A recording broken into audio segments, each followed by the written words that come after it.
So, auf geht's nach Chamonix-Cook. Auch die Maschinen starten.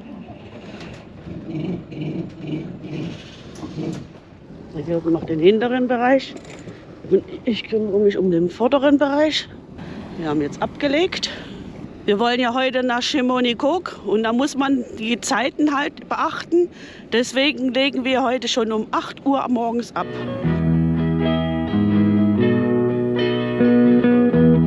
Wir sind nicht die Einzigen, die auf die Insel rüber möchten. Und die Schleuse ist nicht sehr groß. Auch der Hafen war sehr schön, Sanitäranlagen, alles picobello und alles in Ordnung. Wir haben eine ruhige Nacht hier verbracht, nachdem um 1 Uhr nachts endlich der Wind aufgehört hat. 5 Minuten vor uns ist ja schon ein Motorbootfahrer losgefahren. Der ist jetzt mit dem Segel in der Schleuse und die schleusen jetzt erstmal. Das heißt, wir müssen jetzt erstmal warten, bis die Schleuse da runter ist. Die gehen schon raus. Ja. Die Schleuse schleust gerade nach außen. Wir stehen hier vor der Schleuse und werden als nächstes geschleust. Da ist noch ein dickerer in der Schleuse und sobald das Schleusentor aufgeht, starte ich die Motoren, damit ich manövrierfähig bleibe. Das Schleusentor geht auf. Jetzt warten wir mal, bis der Dicke raus ist.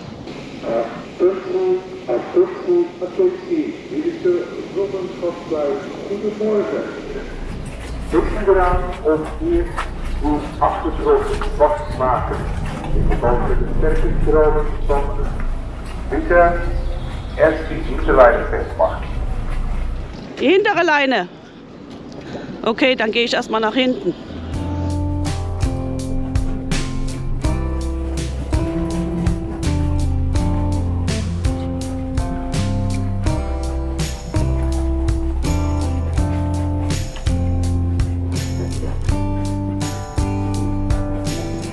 Die Schleuse wird jetzt voll gemacht. Wir liegen jetzt hier und vor uns ist die Brücke. Die passen sogar nebeneinander in die Schleuse. Hätte ich ja gar nicht vermutet. Wir verlassen jetzt die Schleuse und gehen raus aufs Watt. Ohne Wind geht natürlich alles sehr gut, ne? Gestern hätte ich das hier nicht machen wollen. Ja, Schleuse ist geschafft. Und jetzt geht's auf die See und das Wasser ist wirklich heute Morgen spiegelglatt. Und die Sonne scheint. Endlich Sonne. Nach Chamonix-Cook müssen wir eine Kurve fahren. Wir fahren jetzt erstmal Richtung Westen und dann an einer bestimmten Tonne biegen wir dann ab Richtung Norden und dann nach Osten. Und zum Schluss haben wir dann noch so ein kleines Stück, wo es eigentlich zu wenig Wasser ist, aber da war Hochwasser doch genug. Jetzt sind wir draußen aus dem Schleusenbereich. Da hinten sind die Fähren und da drüben ist schon unser Ziel, das ist gar nicht weit. Ich habe natürlich auch eine Papierkarte mit, weil das ja Pflicht ist hier auf dem Meer. Aber grundsätzlich sehe ich auf dem Navigationsdisplay Meer. Heute Morgen hat mich die Sonne geweckt. Endlich haben wir schöneres Wetter und können hier über das Watt fahren nach Chamonix-Cook. Das ist die rot-grüne Tonne, da müssen wir rum. Hier ist die rot-grüne Tonne, die umfahren wir. Ja, nach der Kurve sieht man jetzt werden wir geschoben. Die Geschwindigkeit hat sich um 2 km/h erhöht. Ein paar Segler sind auch unterwegs, aber heute ist der Wind nicht ganz so stark. Dann brauchen sie ein bisschen länger. Die Fahrrinne ist auf jeden Fall gut betont. Man kann genau erkennen, wo man langfahren muss. Manche verlassen Chamonix-Cook und andere kommen. Wir nähern uns jetzt so langsam der Abzweigung nach Chamonix-Cook, dem Yachthafen. Die Fahrrinne geht ja weiter geradeaus für die Fähre. Und da müssen wir jetzt genau aufpassen, dass wir den Abzweig nicht verpassen und auch die Tonne an der richtigen Seite nehmen. Dann wird spannend, wie tief das ist, weil hier ist Fahrrinne, die ist immer tief genug. Schon was los, ne? Um die Zeit ist Hochwasser hier und da muss natürlich alles raus oder rein. Hier im Wattbereich, da sollte man wirklich strengstens in der Fahrrinne bleiben, damit man nicht aufläuft. Die einen kommen und die anderen gehen. Der Hafen leert sich, das heißt, für uns ist dann Platz. Das ist ja das Gute, die können nicht einfach länger bleiben, sondern die müssen natürlich genauso bei Hochwasser wieder raus. Wir sind jetzt im grünen Bereich hier. Im Watt. Im Watt quasi. Jetzt könnten wir uns trocken fallen lassen. Ja, die Betonung ist nicht doppelt geführt, sondern wir haben jetzt hier nur grüne Tonnen und jetzt auf dem letzten Stück nur rote Tonnen. Das heißt, die roten Tonnen müssen wir jetzt auf der Backbordseite sehen. 1,4.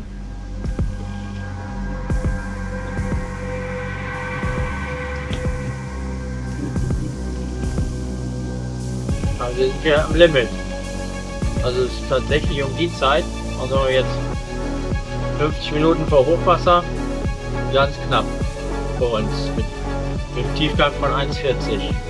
Kurz Grundberührung gehabt. Hier muss man tierisch aufpassen.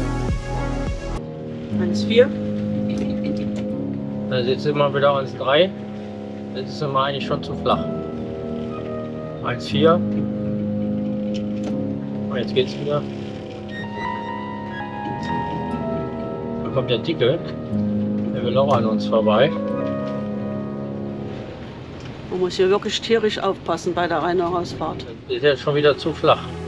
Ja. Wir sind ein bisschen zu früh da, ne? Wir lassen den Dicken jetzt mal vorbei. Ja. Gehen dann mehr Richtung roter Tonne.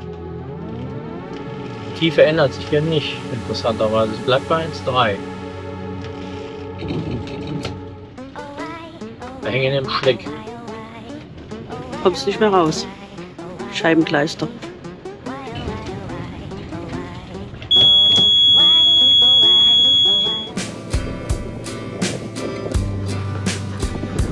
Versuch dich mal rückwärts rauszuziehen, oder?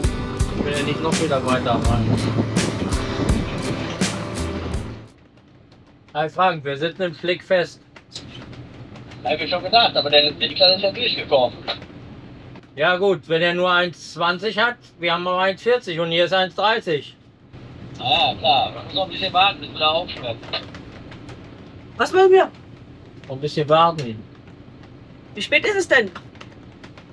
9:30. Gucken wir, ob die uns rausgeschleppt kriegen. Wir sind ja schon ein ganz Stück abgetrieben. Ein netter Hilfsversuch, uns rauszuziehen, aber leider vergeblich. Wir sind ja noch 40 Minuten vor Hochwasser. Das heißt, das Wasser steigt ja noch. Ich weiß nicht, dass du aufgelaufen bist, aber gleich kommst du frei. Ja, hoffen wir mal. Nachdem wir uns hier festgefahren haben, haben wir vielleicht jetzt doch die Chance, hier rauszukommen. Wir sind jetzt wieder im Fahrwasser und 1,6. Und hier zeigt er jetzt 1,5 an. Also 10 cm mehr wie wir hatten. Und wir hatten eben unter 1,3. Wir haben also richtig aufgesetzt. Jürgen, du musst ein Stück rüber. Wir hatten aufgesetzt. Thank you. Hab ich aber mehrmals gesagt, versuch's rückwärts. Hab ich ja. Aber wir haben so fest aufgehängt. Die Maschine ist sofort ausgegangen. Musst du um die Grüne. Ja. Hier ist schon wieder zu flach. 1,4. Pass auf, dass du noch reinkommst. 1,3. Oh, das war wieder eine Aufregung. Schweiß. Also das muss ich nicht nochmal haben. Wir haben jetzt genau 1,4, also wir sind genau mit der Schraube über dem Grund und das bei Hochwasser. Das war eine Aufregung! Boah, aber wir brauchen 10 cm mehr. Mittwoch ist het Meerwasser. Okay. Jürgen, Inspection hat er gesagt. Was? Inspection. Wir waren nicht schneller, wir haben da festgehangen. Haben alle gesehen. Ja, super. Der ganze Hafen ist scheiße. Wir haben das Boot, wir haben alles, was man hinten schwer haben wir versucht wegzumachen. Das Beiboot abgemacht, alles runter. Oh, wir haben richtig hoch aufgesessen, weil die Badeplatte war höher wie sonst. Ja, der sagte heute ein extrem niedriges Hochwasser. Ja. 1,42 nur. Aber die nächsten Tage wird es deutlich mehr. So, jetzt liegen wir hier im Päckchen. Jetzt brauche ich einen Schluck Wein. Jetzt bin ich erstmal durch. Ich habe noch gar nicht gegessen. Das war jetzt eine ganz heiße Nummer. Wir haben das Beiboot abgemacht, um Gewicht hinten zu sparen. Das Echolot hat nur 1,30 angezeigt, auch auf der letzten Etappe, und 1,40 hätten wir eigentlich haben müssen. Ein Holländer-Pärchen hat uns ganz nett versucht zu helfen, aber leider hat das nicht funktioniert. Aber mit dem Rückwärtsgang ging es dann. Und wir haben den Hafen glücklich erreicht. Ja, wir bleiben jetzt 2 Tage hier und hoffen, dass am Mittwoch dann gutes Wetter ist und auch mehr Hochwasser. Aber er ist noch da. Ja. Hallo. Hallo. Hallo. 1,40. 1. Ja. War sportlich, ne? Nur 1,40 sollte ja sein, aber irgendwie waren es nur 1,30 und dann noch weniger. Und wir schauen uns jetzt erstmal die Stadt an. Die ist schon ein ganzes Stück weg. Da ist der Yachthafen. Und ganz im Hintergrund sieht man dann den Anleger für die Fähre. Jetzt sind wir in der Stadt. Klein, aber da hinten ist ein Sparmarkt. Hier ist irgendeine Veranstaltung. Hier gibt es auch noch eine Ecke mit mehreren Restaurants. Da ist die Spaghetteria und wir sind hier im De Coffee Cayute Nanchum und essen eine Kleinigkeit. Frühstück. Mittagessen. Frühstück und Mittag. Brunch. Das ist Brunch. Hier gibt es noch eine Fahrradverleih. Und hier ist die Frau Jakoba. Da kann man sich Pizza bestellen und ans Boot liefern lassen. Die liefert verschiedene Sachen. Hier gibt es auch Andenken. Und das ist eine Art kleiner Lebensmittelladen und Bäcker. Hier kriegt man Brötchen, Wein, Tapas. Ja, hier brauchen wir nur noch einen Fahrer.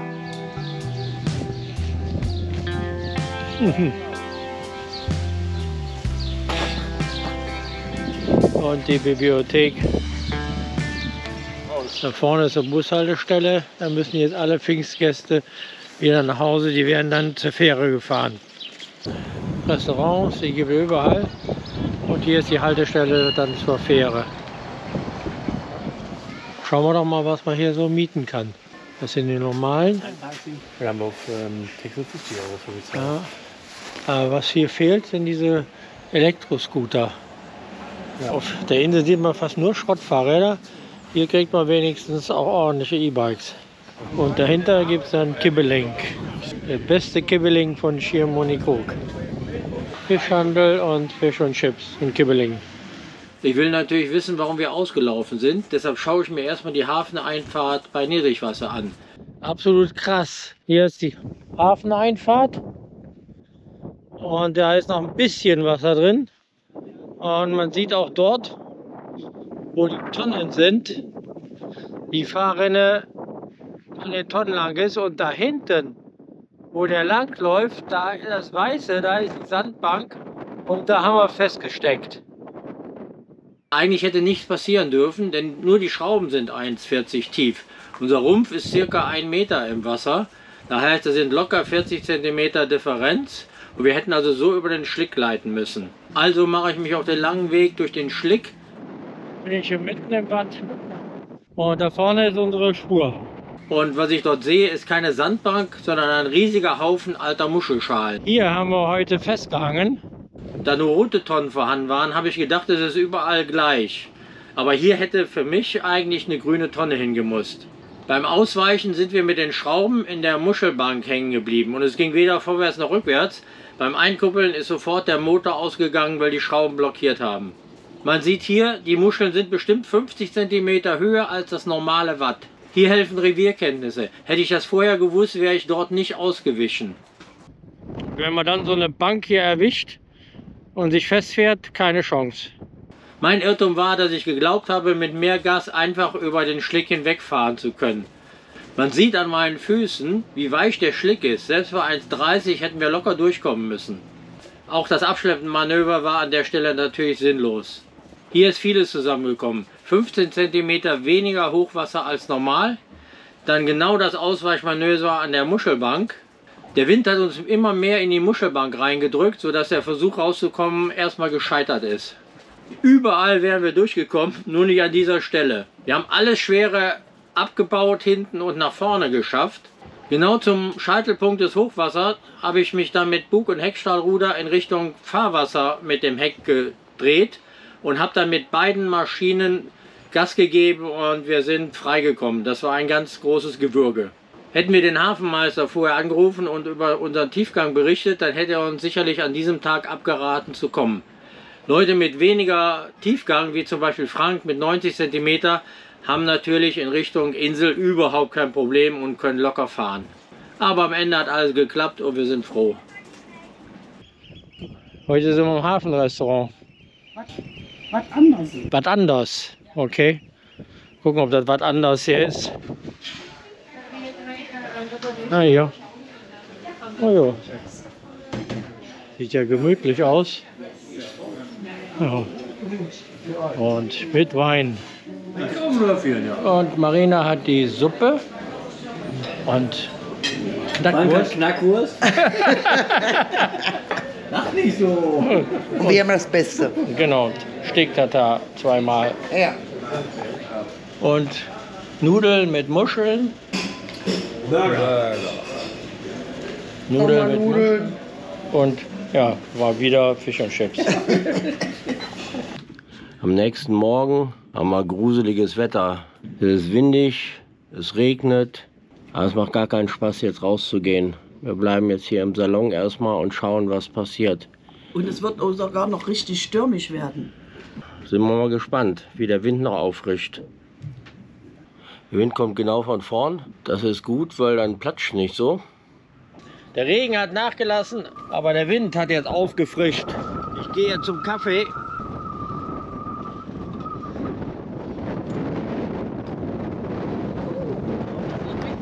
Ja, boah, wir müssen aufpassen, dass man nicht wegfliegt. Und jetzt steige ich über. Rein, ich mach sofort wieder zu. Oh. Unfassbar. Ne? Unfassbar. Wer jetzt draußen pfeift, können wir hier ganz in Ruhe Kaffee trinken.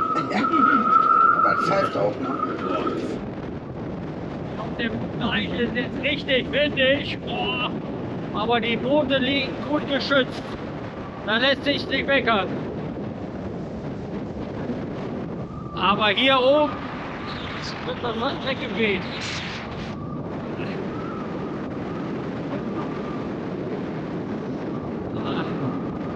Ja, jetzt schauen wir uns gleich mal hier alles an. Hier Toiletten. Okay. Ja, da ist Waschen. Und dann ist hier Dusche. Ja. Ja, da kommt die Duschmarke rein. Und sonst ist es alles normal. Man merkt ja richtig, wenn man hier runter geht, wie der Wind weniger wird. Also hier liegt man durch die Mauer richtig geschützt. Denn auch das Boot zieht gar nicht so an den Leinen. Heute haben wir Ruhetag nach der Aufregung gestern. Bei dem Wind sind wir froh, an Bord zu sein. Hier ist ganz schick, frisch geduscht jetzt. Warten wir jetzt den größten Wind ab und gehen nachher noch mal in die Stadt Essen. Gestern, das war ziemlich aufregend, wo wir uns festgefahren haben. Vorwärts ging es natürlich nicht raus und deshalb sind wir ja auch rückwärts raus. Das war unser Glück, vorwärts wären wir da nie rausgekommen. Der Wind hat immer noch nicht so richtig nachgelassen. Da müssen wir uns jetzt durch den Wind kämpfen zum Abendessen. Gestern waren wir ja hier im Hafenlokal. Das war ganz gut, aber die Auswahl war nicht so groß. Daher wollen wir heute was anderes und müssen deshalb doch in die Stadt und kämpfen uns gleich gegen den Wind an.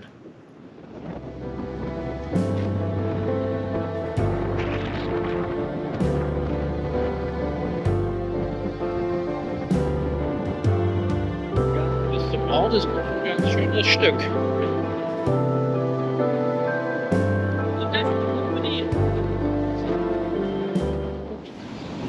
Die letzte Fähre, aber es wird doch nicht leer, weil heute ist noch Dienstag, letzter Tag vom Kalamoy-Fest. Die Einheimischen feiern heute noch.